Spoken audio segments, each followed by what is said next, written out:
السلام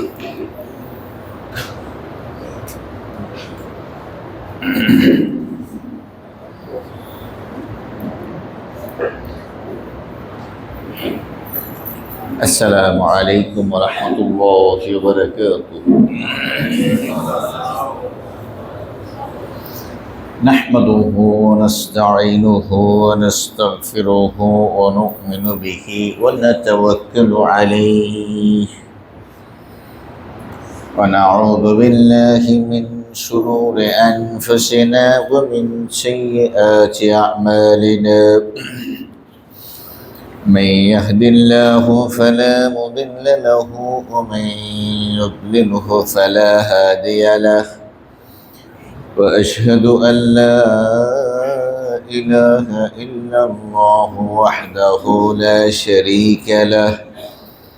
وأشهد أن سيدنا وحبيبنا محمدا عبد الله ورسوله الذي أرسله بالحق بشيرا ونذيرا وداعيا إلى الله بإذنه وسراجا منيرا. قال الله تعالى في القرآن الكريم والفرقان الحميد: أعوذ بالله من الشيطان الرجيم. بسم الله الرحمن الرحيم.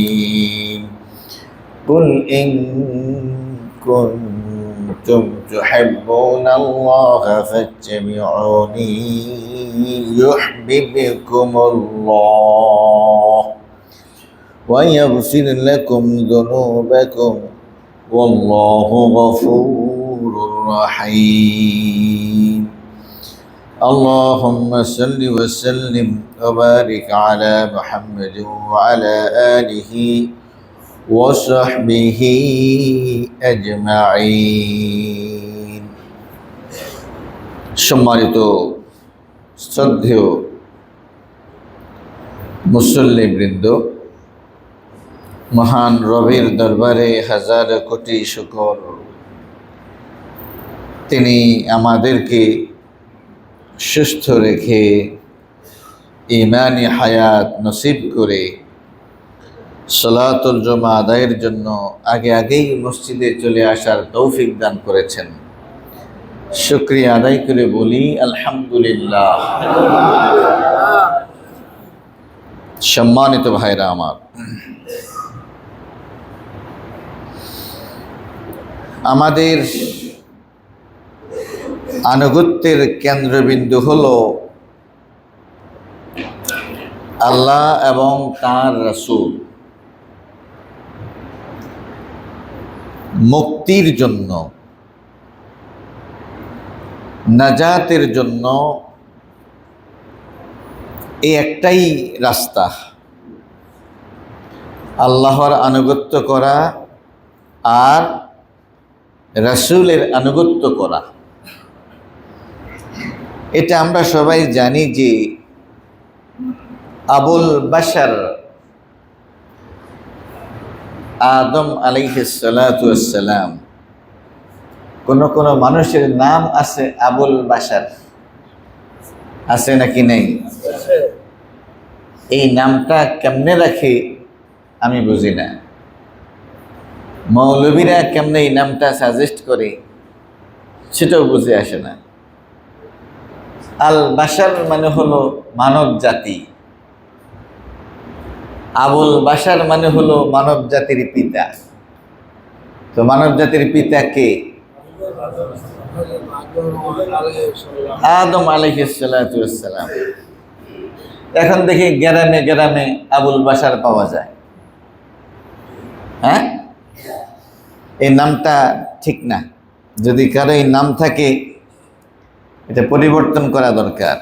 আবুল বাশার মানব জাতির পিতা, তিনি হলেন হযরতে আদম আলাইহিস সালাতু ওয়াস সালাম। সে যাই হোক, আমরা জানি যে আল্লাহ তাআলা তাকে সৃষ্টি করে জান্নাতে থাকার সুযোগ করে দিয়েছেন। ইবলিস শয়তানের সাথে তার পরিচয় করিয়ে দেওয়া হয়েছে। তাকে বলা হয়েছে, এই ইবলিস তোমার প্রকাশ্য শত্রু, তার চেষ্টা থাকবে তোমাদেরকে বের করা জান্নাত থেকে। যদি বের করতে পারে তাহলে তোমরা ক্ষতিগ্রস্ত হবে, তোমরা হতভাগা হবে, দুর্ভাগা হবে। আমরা জানি ইবলিস নানা ষড়যন্ত্র করে, অনেক মিথ্যা প্রলোভন দেখিয়ে বাবা আদমকে এবং মা হাওয়াকে নিষিদ্ধ গাছের ফল খাওয়াতে সক্ষম হয়েছে। ফলে জান্নাতে থাকা তাদের জন্য অসম্ভব হয়ে পড়েছে এবং তারা জমিনে নেমে পড়েছেন। সেই থেকে নিয়ে মানব জাতির বিচরণ জমিনের মধ্যেই চলছে। এতে বাবা আদমের একটা আশঙ্কা ছিল যে জমিন তো হলো ফিতনার জায়গা, ফাসাদের জায়গা, ধোকার জায়গা। আর দুনিয়া মালউনা, দুনিয়া হলো অভিশপ্ত। দুনিয়া কি? অভিশপ্ত। তিনি ভীত সন্ত্রস্ত হয়ে পড়লেন, এতটা নিরাপদ জায়গায় আমি ছিলাম যেখানে আমাকে কোনো কাজ করতে হতো না। আমার খাবার, আমার পানীয়, আমার কি বলে থাকার জায়গা, সব কিছু আল্লাহ তাআলার পক্ষ থেকে ব্যবস্থা করা হয়েছে। রিজিকের জন্য আলাদা কোনো চেষ্টা আমাকে করা লাগে নাই। এরকম নেয়ামতের জায়গায় থেকে আমি শয়তানের ওয়াসওয়াসা থেকে নিজেদেরকে রক্ষা করতে পারিনি। তাহলে যেই দুনিয়াতে যাচ্ছি সেটা তো হলো ফিতনা আর ফাসাদের জায়গা।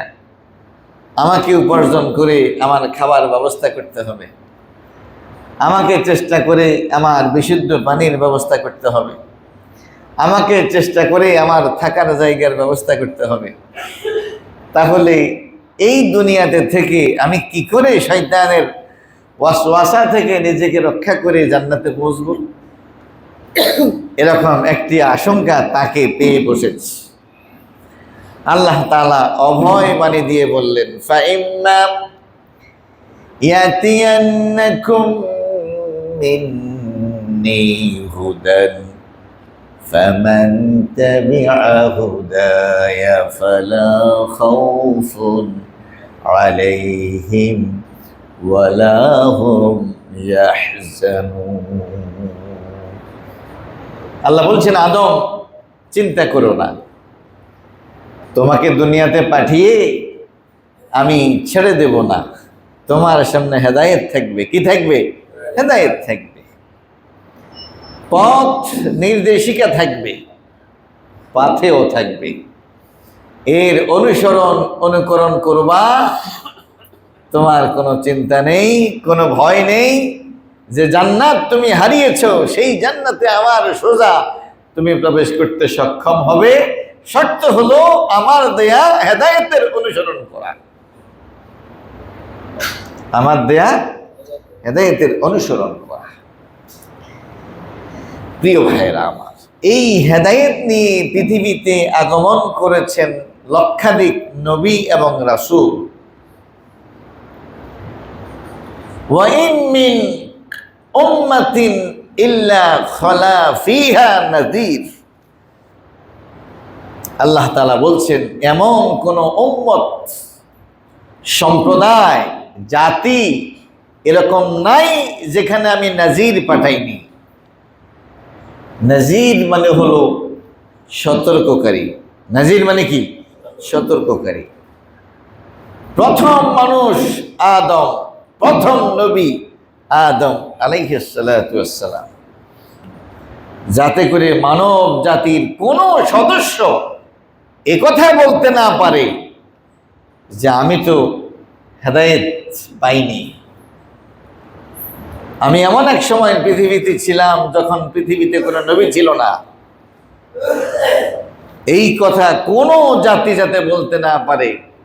আল্লাহ তাআলা বলছেন, ওয়া ইন মিন উম্মাতিন ইল্লা খালা ফিহা নাযীর, সতর্ককারী মুক্ত কোনো উম্মত ছিল না, বরং প্রত্যেক উম্মতের মধ্যে আমি আল্লাহ তাআলা নিজ দায়িত্বে সতর্ককারী নবী এবং রাসূল প্রেরণ করেছি। সুবহানাল্লাহ।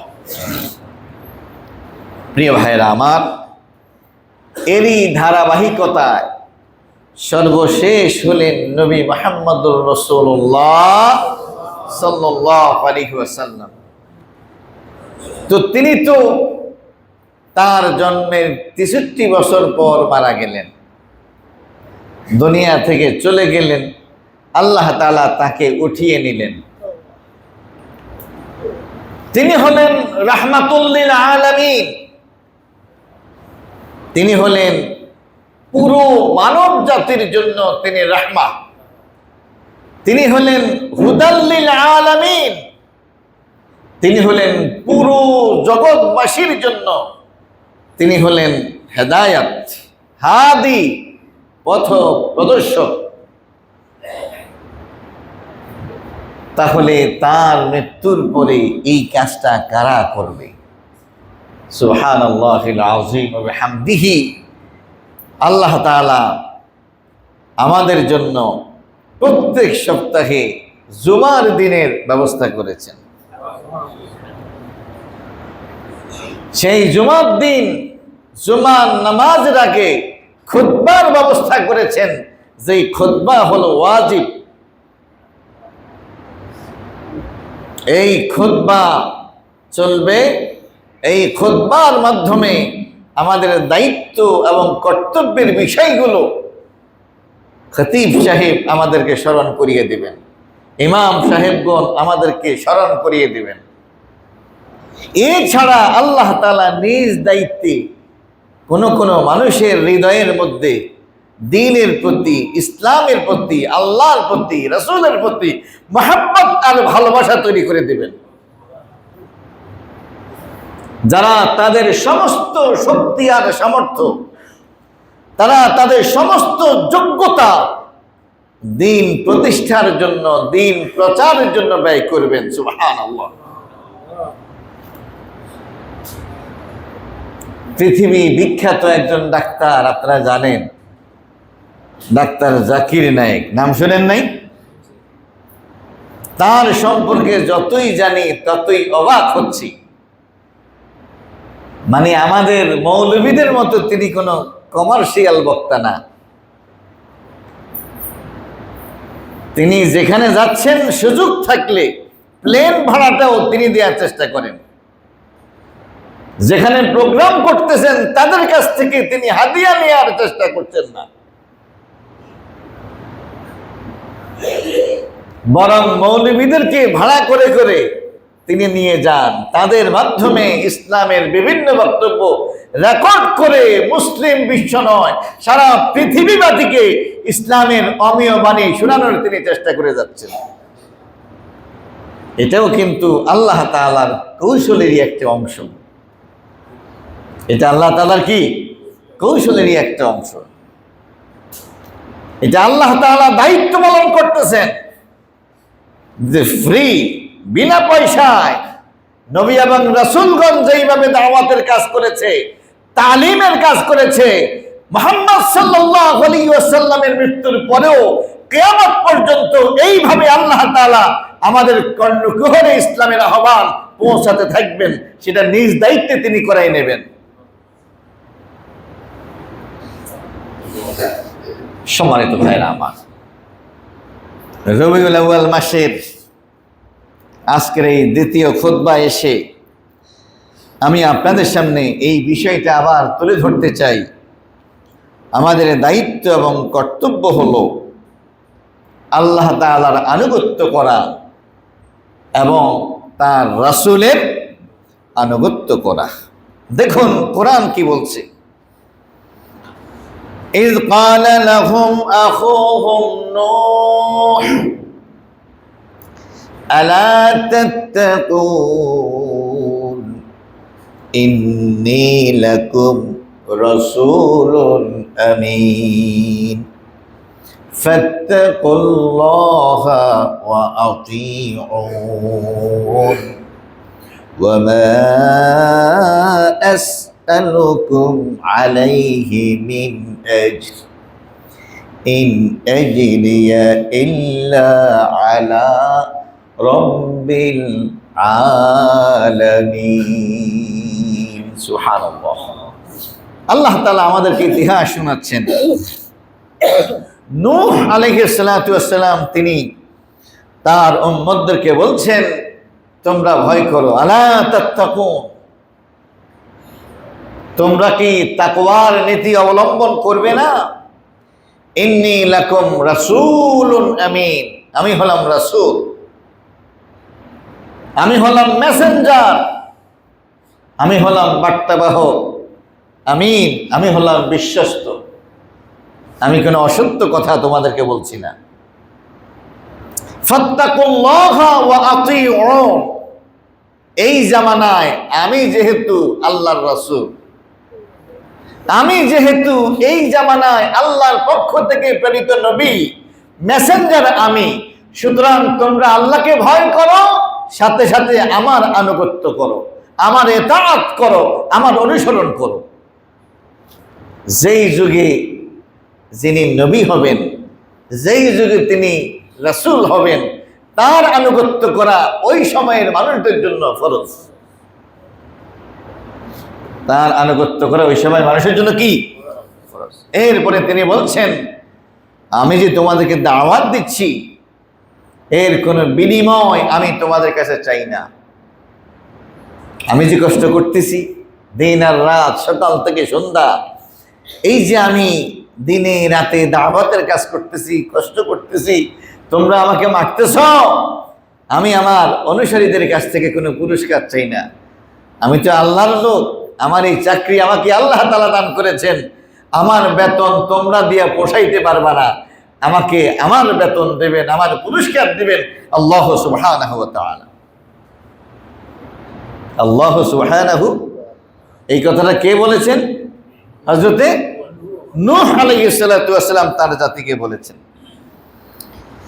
এবার দেখেন আরেকজন নবী হযরত হুদ আলাইহিস সালাতু ওয়াস সালাম, ইয ক্বালা লাহুম আখুহুম হুদ আলা তাত্তাকুনা ইন্নী লাকুম রাসূলুন আমিন ফাত্তাকুল্লাহা ওয়া আতিউন ওয়া মা আসআলুকুম আলাইহি মিন আজর ইন আজরিয়া ইল্লা আলা রাব্বিল আলামিন। সুবহানাল্লাহ। ঠিক সেম কথা হুদ আলাইহিস সালাতু ওয়াস সালাম তার জাতিকে বলেছেন, তোমরা কি আল্লাহ ভীতির পথ অবলম্বন করবে না? তাকওয়ার অনুসরণ তোমরা করবে না? আমি হলাম তোমাদের জন্য রাসূল, বিশ্বস্ত রাসূল। আল্লাহ তাআলা আমাকে এই জামানার জন্য মেসেঞ্জার করে পৃথিবীতে পাঠিয়েছেন। সুতরাং তোমরা আল্লাহকে ভয় করো আর আমার আনুগত্য করো। সুবহানাল্লাহ। ভয় করো কাকে? আল্লাহকে। আর আনুগত্য করো কার? কারণ আমার আনুগত্য কেন করতে হবে? আমাকে আল্লাহ তাআলা এই জামানার জন্য নবী রাসূল করে পৃথিবীর মধ্যে পাঠিয়েছেন। সুবহানাল্লাহ। এরপরে তিনি বলেছেন, ওমা আসআলুকুম মিন আজর, আমি আমার এই কাজের জন্য কোনো পুরস্কার তোমাদের কাছে চাই না। ইন আজরিয়া ইল্লা আলাল্লাহি রাব্বিল আলামিন, আমার এই কাজের পুরস্কার আমাকে কে দেবে?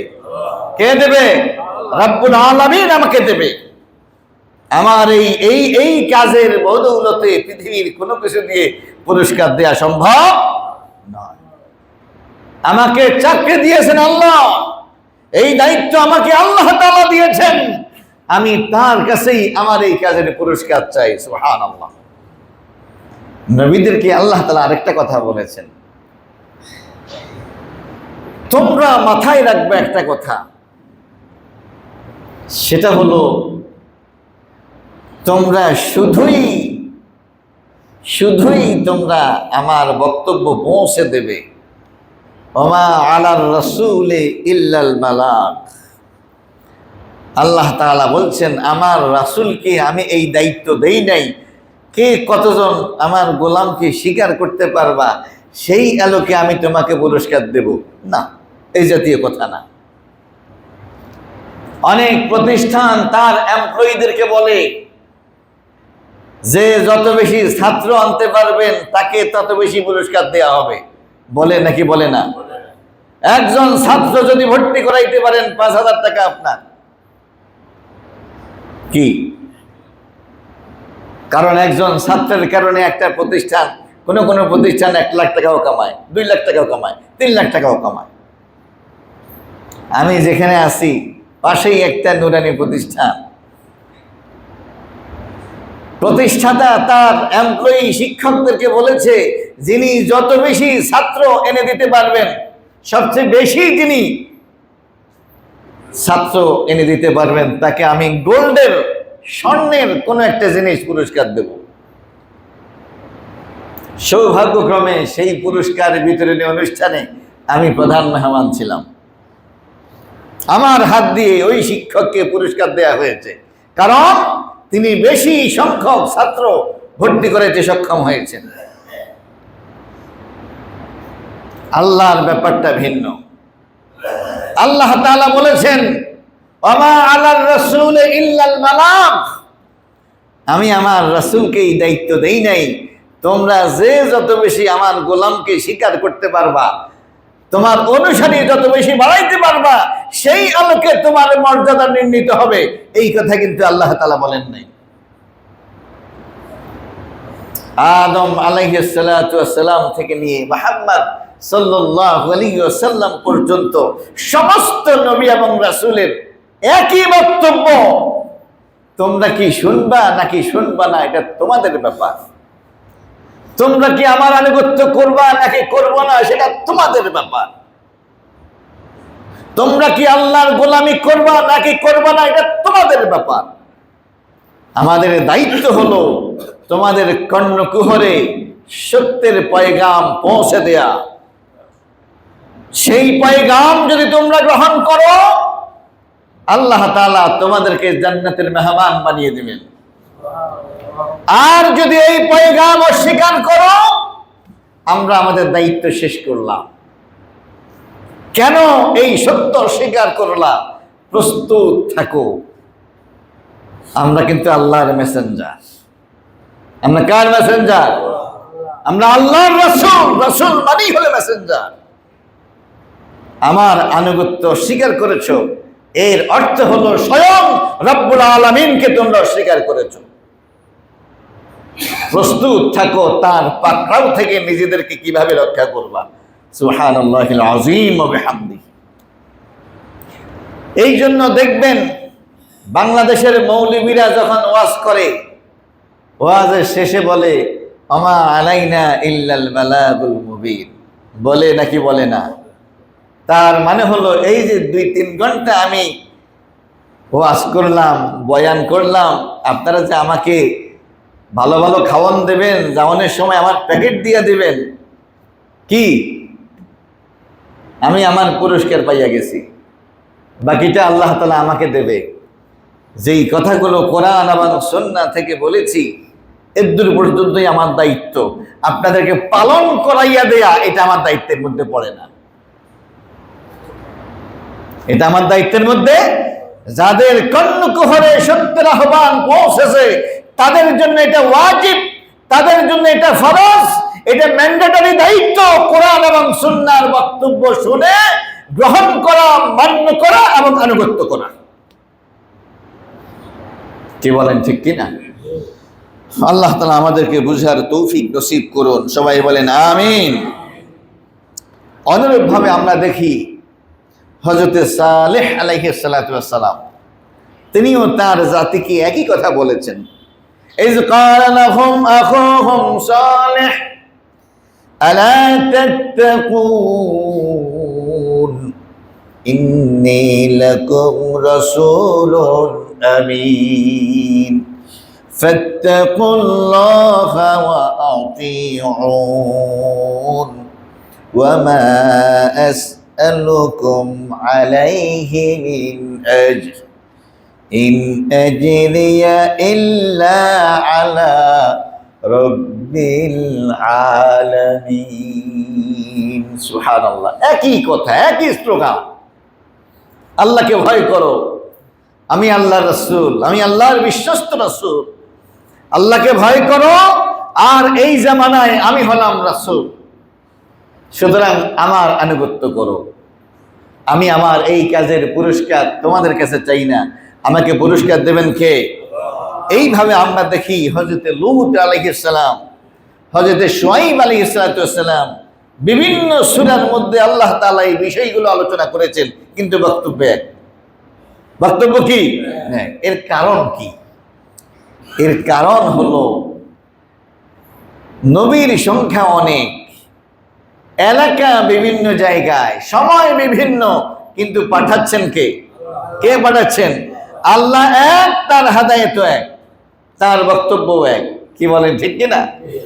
এইভাবে আমাদের নবী মুহাম্মদুর রাসূলুল্লাহ সাল্লাল্লাহু আলাইহি ওয়াসাল্লাম, তিনি হলেন সর্বশেষ নবী এবং রাসূল। এখন তার আনুগত্য করা আল্লাহ তাআলা আমাদের জন্য ফরজ করে দিয়েছেন। কি বলেন, ঠিক কিনা?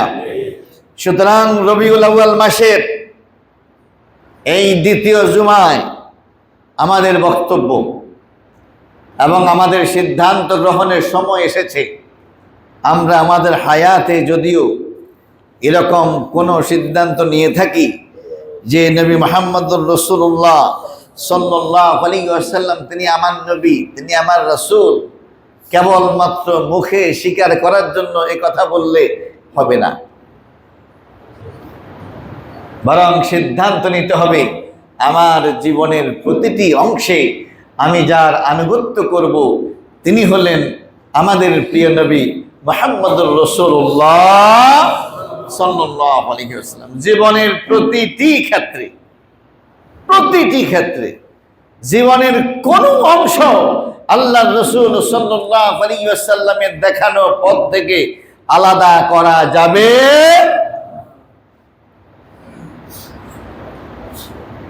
মুহাম্মদ সাল্লাল্লাহু আলাইহি ওয়াসাল্লামের জীবন আদর্শ আল্লাহ তাআলার পছন্দের জীবন আদর্শ। কে বলেন, ঠিক কিনা? তিনি ছাড়া আর কারো আনুগত্য শর্তহীন ভাবে করা এটা হারাম। হযরত আবু বকর সিদ্দিক রাদিয়াল্লাহু তাআলা আনহু, তিনি খলিফা হয়ে প্রথম যে খুতবা দিয়েছেন, তিনি বলেছেন, আমি যদি আল্লাহ এবং আল্লাহর রাসূলের আনুগত্য করি তাহলেই কেবল তোমরা আমার আনুগত্য করবা। বুঝেন নাই কথা? তার মানে আবু বকরের আনুগত্য ততক্ষণ করা যাবে যতক্ষণ তার অবস্থান হবে আল্লাহ এবং রাসূলের পক্ষে। কি বলেন, ঠিক কিনা? একজন নেতার অনুসরণ কিভাবে করতে হয় সেটা আমরা সালাতের মধ্যে চর্চা করি, নামাজের মধ্যে চর্চা করি। আমাদের ইমাম সাহেব যদি এক রাকাত পড়ার পরে বসে যায়, তখন মুসল্লিরা কি ইমামের অনুসরণ করে? কি করে? তখন তারা বলে সুবহানাল্লাহ। কি বলে? সুবহানাল্লাহ বলে, অথবা আল্লাহু আকবার বলে। সুবহানাল্লাহ মানে আল্লাহ তাআলার কোনো ভুল নাই। ইমাম সাহেব, আপনি কিন্তু ভুল করছেন, এখন আপনার দাঁড়িয়ে যাওয়ার কথা, আপনি কিন্তু বসে গেছেন, আপনি কিন্তু দাঁড়ান। যদি আপনি দাঁড়ান তাহলে আপনি আমাদের ইমাম। কি কিন্তু যদি আপনি না দাঁড়ান, আমরা লোকমা দিয়েছি, আপনাকে সতর্ক করেছি, এখন বসার সময় না, এখন দাঁড়ানোর সময়। কার অনুসরণ করলেন আপনি যে বসে পড়লেন? ইমাম সাহেব যদি তাকবীর বলে দাঁড়িয়ে যায়, এর অর্থ হলো তিনি আল্লাহ এবং রাসূলের আনুগত্যের দিকে ফিরে এসেছে। কি বলেন, ঠিক কিনা? যদি ইমাম সাহেব আল্লাহ এবং আল্লাহ রাসূলের আনুগত্য করতে অস্বীকার করে, কি ঠিক কিনা? আমরা বলবো যে কি কি বলবো, এভাবেই আপনি সবসময় নামাজ পড়াই যাইয়েন, বলবো আমরা? বলবো না, আমরা তাকে মসজিদ থেকে বের করে দেব। আল্লাহর গোলামদের এইভাবে আপনি বাধ্য করতে পারেন না শরীয়ত বিরোধী আমল করতে। কি বলেন, ঠিক কিনা? এটা ইসলামের শিক্ষা, এটা নামাজের শিক্ষা। কিন্তু দুর্ভাগ্য হলো, এটা সত্য, আজকে মুসলমানরা তো এখন সেকুলার মুসলমান। এরা নামাজের মধ্যে ইমাম সাহেবকে সোজা করে, সমাজের মধ্যে সমাজের ইমামকে সোজা করার চিন্তা তারা করে না। কি ঠিক কিনা? বরং ওই বাঁকা ইমামের অনুসরণ তারা করে। শুধু করে না, আবার ওইটাই সমাজের মধ্যে প্রতিষ্ঠা করতে চায় নাকি? যতক্ষণ পর্যন্ত নামাজের শিক্ষা সমাজ পর্যন্ত নিয়ে না যাওয়া যাবে, ততক্ষণ পর্যন্ত মুসলমানের শান্তি নাই। জীবনের সকল ক্ষেত্রে নবী মুহাম্মদুর রাসূলুল্লাহ সাল্লাল্লাহু আলাইহি ওয়াসাল্লামের অনুসরণ করা আল্লাহ তাআলা আমাদের জন্য ফরজ করে দিয়েছেন। আমি কোরআনুল কারীমের একটি আয়াত আপনাদের সামনে পড়ি। ফালা ওয়ারাব্বিকা লা ইউমিনুন হাত্তা ইউহাক্কিমুকা ফীমা শাজারা বাইনাহুম সুম্মা লা ইয়াজিদু ফী আনফুসিহিম হারাজাম মিম্মা কাদাইত ওয়া ইউসাল্লিমু তাসলিমা। সুবহানাল্লাহ, সুবহানাল্লাহ, সুবহানাল্লাহ। দেখুন নবীজির শান, তার মান, তার পজিশন আল্লাহ তাআলা কোথায় তুলে ধরেছেন। আমাদের দেশে আদালত আছে, সারা পৃথিবীতে আদালত আছে। এক বিচারকের বিচার যদি আপনার পছন্দ না হয়, আপনার এই কথা বলার অধিকার আছে যে এই বিচারের ব্যাপারে আমার আপত্তি আছে, আমি পরবর্তী আদালতে আমি অ্যাপিল করব। এই কথা বলার সুযোগ আছে নাকি নেই? এরূপ কোনো কথা বলা, এটা কি আইন বিরোধী? হ্যাঁ, বরং এটা আইন দ্বারা স্বীকৃত। কি আইন দ্বারা স্বীকৃত? এক বিচারকের বিচার যদি আপনার অনুভূত না হয়, আরেক বিচারের কাছে আপনি বিচার প্রার্থী হবেন, এইটাই আইনসম্মত কথা। এটা কি আইনসম্মত কথা? কিন্তু মুহাম্মদ সাল্লাল্লাহু আলাইহি ওয়াসাল্লামের মর্যাদা ভিন্ন। মুহাম্মদ সাল্লাল্লাহু আলাইহি ওয়াসাল্লামের মর্যাদা ভিন্ন। আমি মেরকাতের মধ্যে একটা ঘটনা দেখলাম। মেরকাত হলো মানে এই যে আমরা যে হাদিসের একটা কিতাব পড়ি, মিশকাতুল মাসাবিহ, এটার একটা ব্যাখ্যা গ্রন্থ হলো মেরকাত। এই মেরকাত গ্রন্থটা লিখেছেন আল্লামা মোল্লা কারি। তিনি এই কিতাবের মধ্যে হযরত ওমরকে যে ফারুক বলা হয়, কেন ওমরকে ফারুক বলা হয়? ওমরের নাম তো হলো ওমর, কিন্তু ওমর ফারুক বলা হয় কেন? ফারুক মানে হলো আল্লাযী ইউফাররিকু বাইনাল হক ওয়াল বাতিল, যিনি সত্য এবং মিথ্যার মধ্যে পার্থক্য করেন, তাকে বলা হয় কি? ফারুক। কেন তাকে এই ফারুক নামটা দেয়া হলো?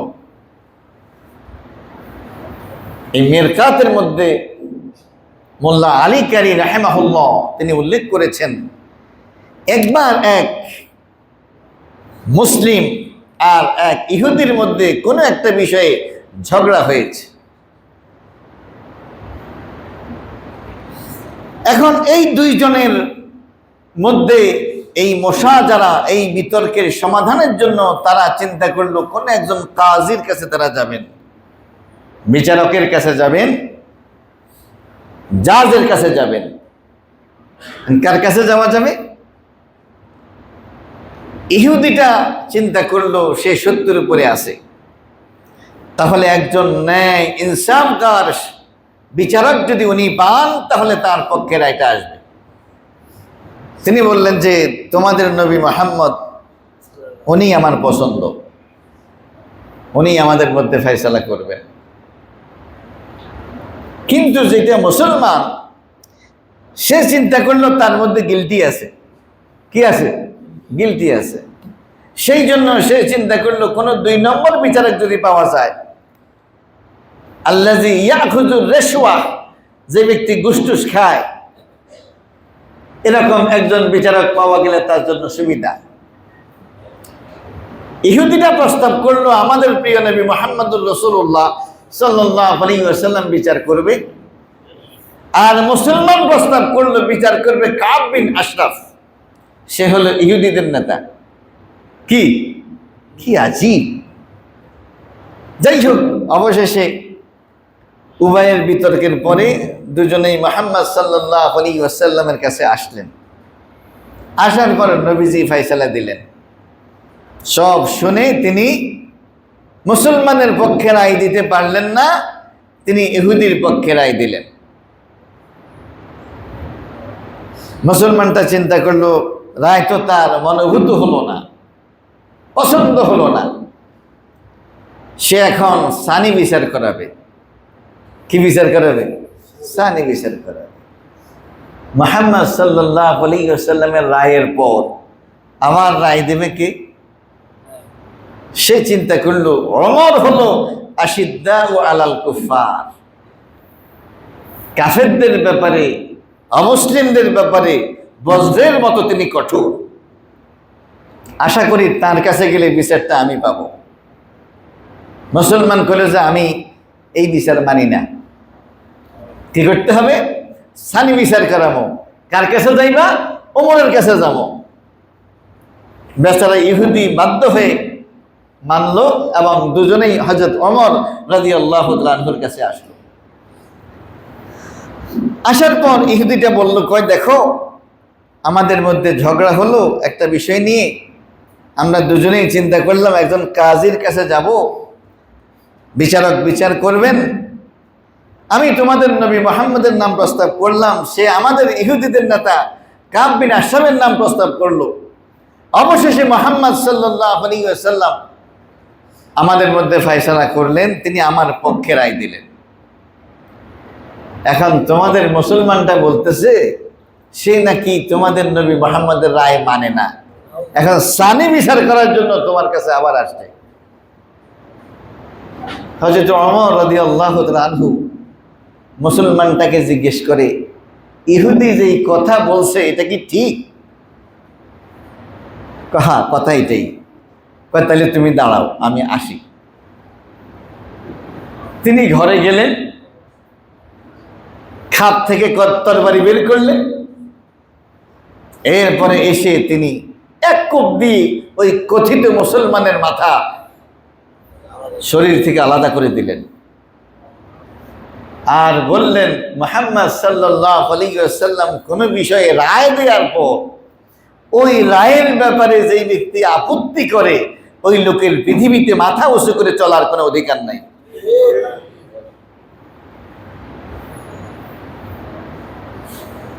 জগতের সমস্ত হাকিম বিচার করার পরে তার বিরুদ্ধে অবস্থান গ্রহণ করে সানি বিচার চাওয়া যায়, এটা অপরাধ নয়, এটাই আইনসম্মত কথা। মুহাম্মদ সাল্লাল্লাহু আলাইহি ওয়াসাল্লামের ব্যাপারে আল্লাহ তাআলা বলছেন, ফালা ওয়া রাব্বিকা লা ইউমিনুন, আল্লাহ নিজে নিজের জাতের কসম করতেছেন, হে মুহাম্মদ তোমার রবের কসম। মুহাম্মদের রব কে? আল্লাহ। মানে আল্লাহ বলতেছেন আমার কসম করে আমি বলতেছি, লা ইউমিনুন, তারা ঈমানদার নয়। হাত্তা ইউহাক্কিমুকা ফীমা শাজারা বাইনাহুম, তাদের পারস্পরিক মত পার্থক্যপূর্ণ বিষয়ে যতক্ষণ না তারা তোমাকে হাকিম মানবে, বিচারক মানবে। সুম্মা লা ইয়াজিদু ফি আনফুসিহিম হারাজা মিম্মা কাদাইতা। পরবর্তী কথা বলে আল্লাহ তাআলা চূড়ান্তভাবে বলে দিলেন, জগতের সমস্ত বিচারক আর মুহাম্মদ সাল্লাল্লাহু আলাইহি ওয়াসাল্লাম বিচারক এক না। সমস্ত বিচারকের ব্যাপারে এই ধারণা পোষণ করা যাবে, সম্ভবত তিনি সঠিক বিচার করতে পারেন নাই, সম্ভবত তিনি ভুল বুঝেছেন, সম্ভবত তিনি পক্ষপাত দুষ্ট হয়ে রায় দিয়েছেন, কিন্তু আমার নবী মুহাম্মদের ব্যাপারে এরকম কোনো সম্ভাবনা নাই। সুতরাং তিনি যে রায় দিবেন সেটা বাহ্যিক ভাবেও মানতে হবে, আন্তরিক ভাবেও মানতে হবে। তার হৃদয়ের মধ্যে কোনো খটকা থাকতে পারবে না যে মুহাম্মদ সঠিক বিচার করলো কিনা।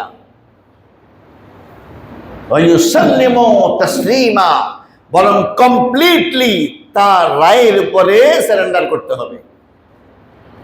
এই হলো নবী মুহাম্মদ সাল্লাল্লাহু আলাইহি ওয়াসাল্লামের পজিশন।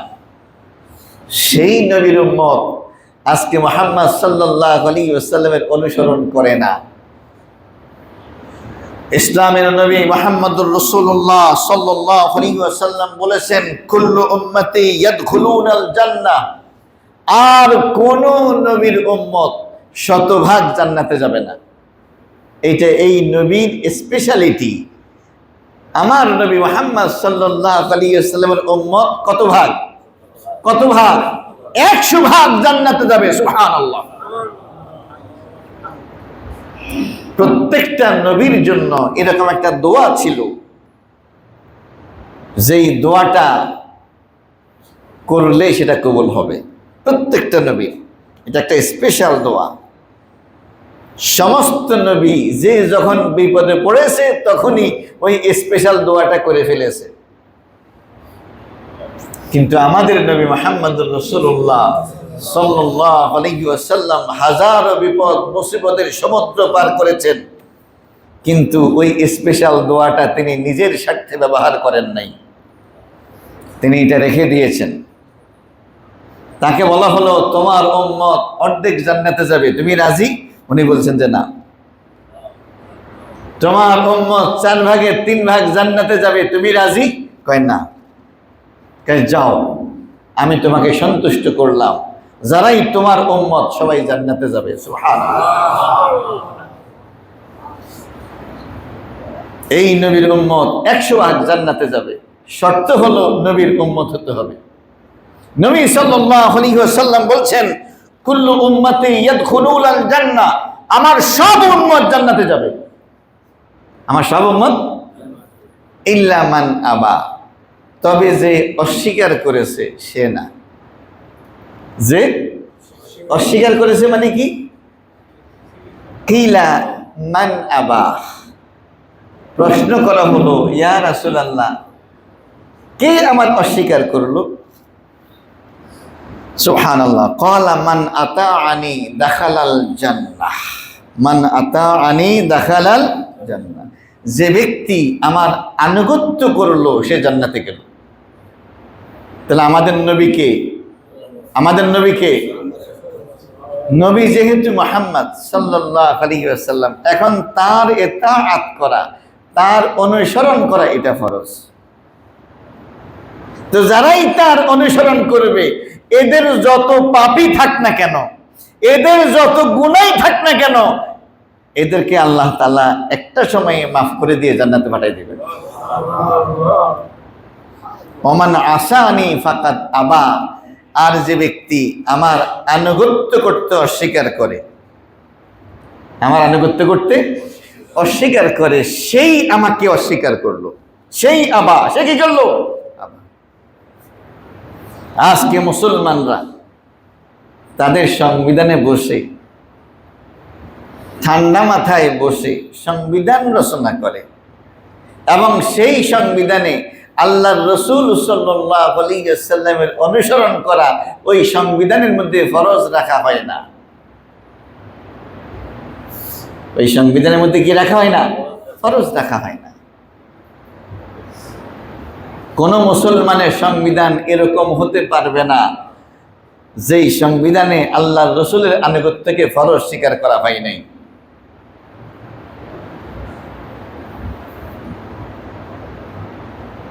আমাদের দেশে অনেকে আওয়ামী লীগ করে, অনেকে বিএনপি করে, অনেকে জাতীয় পার্টি করে, অনেকে নিজামে ইসলামী, অনেকে জামাত ইসলামী, বিভিন্ন দল করে।